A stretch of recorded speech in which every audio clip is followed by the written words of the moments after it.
दोस्तों, हमारे भारत में ऐसे सैकड़ों प्राचीन भव्य मंदिर मौजूद हैं, जो अपने बेमिसाल स्ट्रक्चर और खूबसूरती से आज की मॉडर्न इंजीनियरिंग और साइंस को भी हैरान करके रख देते हैं।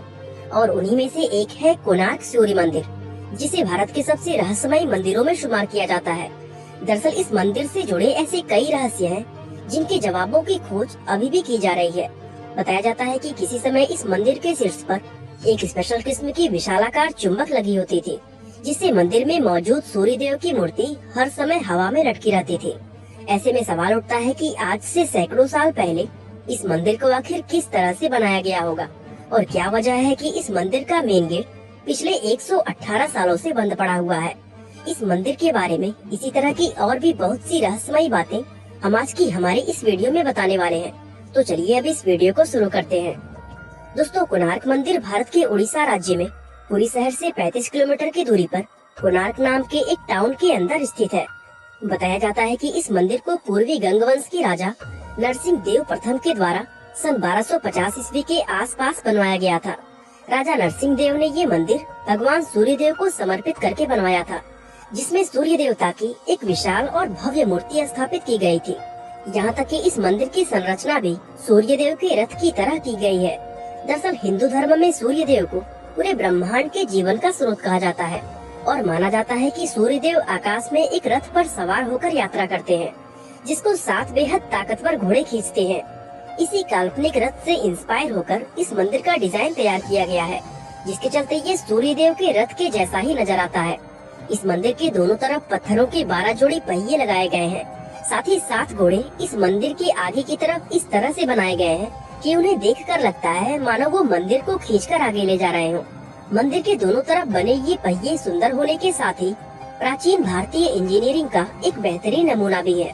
दरअसल ये 12 पहिए साल के 12 महीनों को दर्शाते हैं, और इन पहियों की मदद से समय का सही अंदाजा लगाया जा सकता है। असल में ये पहिए एक ऐसे संडायल का काम करते हैं, जो सिर्फ घंटे ही नहीं बल्कि मिनट और सेकंड्स तक का समय बताते हैं। अब जाहिर सी बात है, उस समय घड़ियां तो थी नहीं, इसलिए लोग इन पहियों को देखकर ही समय का पता लगाते थे। इसके अलावा इस मंदिर का रुख भी इस तरह से है कि सुबह की पहली किरण सीधा मंदिर के प्रवेश द्वार पर पड़ती है, जो दिखने में वाकई एक अद्भुत दृश्य नजर आता है।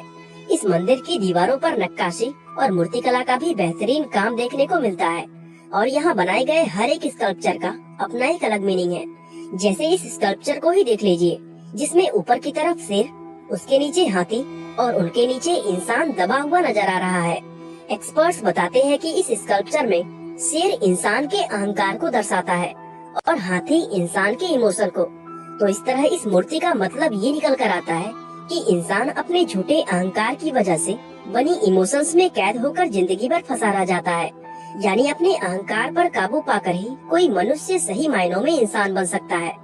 दोस्तों, ऐसी बहुत सी चीजें हैं जो इस मंदिर को इतना ज्यादा खास और रहस्यमय बनाती है, लेकिन उन सभी में सबसे ज्यादा मशहूर वो विशालकाय चुंबक है, जो कभी इस मंदिर के शीर्ष पर लगी होती थी।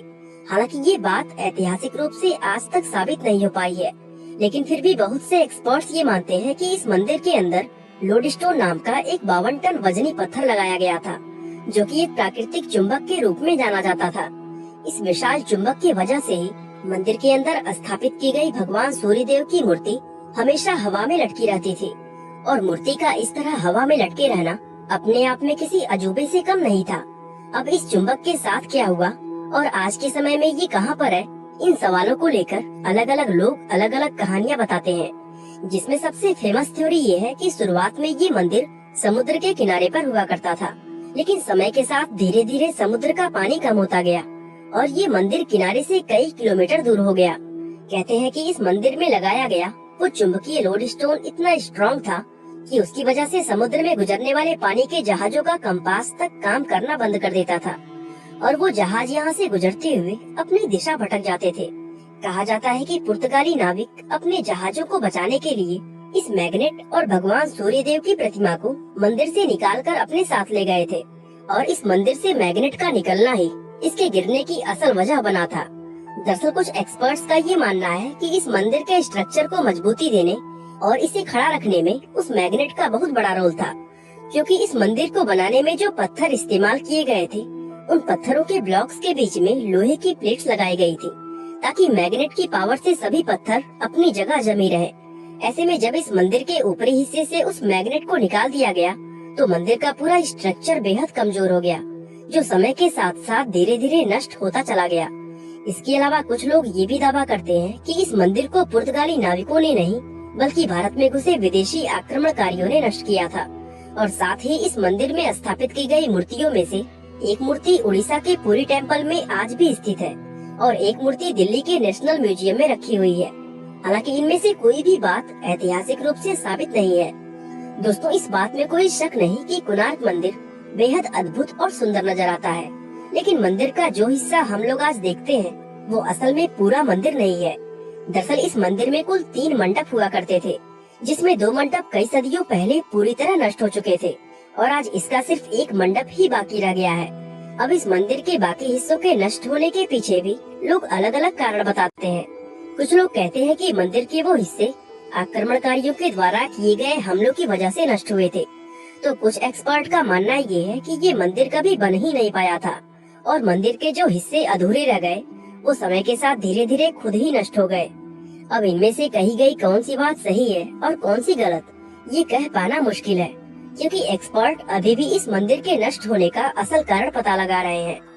कहते हैं कि आज हमें ये मंदिर जितना ऊंचा नजर आता है, असल में ये उससे कहीं ज्यादा ऊंचा हुआ करता था। यहाँ तक कि समुद्र में सफर करने वाले नाविक इस मंदिर के शिखर को अपने जहाजों से ही देख लिया करते थे। इसके अलावा एक थ्योरी ये भी है कि प्राचीन समय में कोणार्क एक मशहूर व समृद्ध शहर हुआ करता था, लेकिन 16वीं शताब्दी के दौरान जब इस मंदिर से सूर्य देव की मूर्ति हटा दी गई, तब इस मंदिर में पूजा होना पूरी तरह बंद हो गया, जिसके चलते तीर्थ यात्रियों ने भी इस मंदिर में आना बंद कर दिया और देखते ही देखते ये नगर पूरी तरह वीरान होकर जंगल के रूप में बदल गया। फिर कई सदियों बाद जब इस मंदिर को खोजा गया, तब इसकी हालत बहुत ज्यादा खराब हो चुकी थी और इसके कई हिस्से पूरी तरह ढहकर नष्ट हो चुके थे। आज के समय की बात करें तो इस मंदिर का सिर्फ एक ही मंडप बाकी रह गया है, जिसको इस मंदिर का प्रधान मंडप माना जाता है। लेकिन हैरानी की बात ये है कि इस मंडप के अंदर जाने के सभी रास्ते आज से 118 साल पहले पूरी तरह सील कर दिए गए थे, जो आज भी उसी तरह बंद पड़े हुए हैं। अब ऐसे में सवाल ये उठता है कि आखिर इतना समय बीत जाने के बाद इस मंदिर का दरवाजा आज तक खोला क्यों नहीं गया। दोस्तों, ये चीज इस मंदिर को और भी ज्यादा रहस्यमय बनाती है और इस दरवाजे के बंद होने को लेकर लोग तरह तरह की अंधविश्वासी बातें भी करते हैं।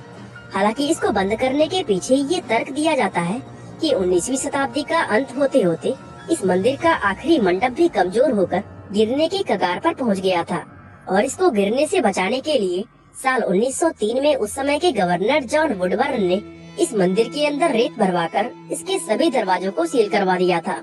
इसके बाद ना जाने कितनी बार इस मंदिर के मुख्य दरवाजे को खोलने की बात की गई, लेकिन हर बार अलग अलग वजहों से इस दरवाजे के खोलने को टाला जाता रहा। यहाँ तक कि इसी तरह आज 118 साल बीत चुके हैं, लेकिन अभी भी ये दरवाजा उसी तरह बंद पड़ा हुआ है। ऐसे में लोगों के मन में ये सवाल आता है कि क्या इस दरवाजे को सच में मंदिर को गिरने से बचाने के लिए बंद किया गया था, या फिर इसके बंद किए जाने के पीछे कोई और भी बड़ा रहस्य छिपा है। खैर, इन सवालों का जवाब हम लोगों को तभी मिलेगा जब इस दरवाजे को खोला जाएगा। बाकी दोस्तों, आज के लिए बस इतना ही। वीडियो अच्छा लगा तो लाइक, शेयर और चैनल को सब्सक्राइब करना बिल्कुल ना भूलें। आप अपने मनपसंद टॉपिक का सजेशन हमें कमेंट बॉक्स में दे सकते हैं, हम जरूर उन पर वीडियो बनाने की कोशिश करेंगे। आपका बहुमूल्य समय देने के लिए बहुत बहुत धन्यवाद।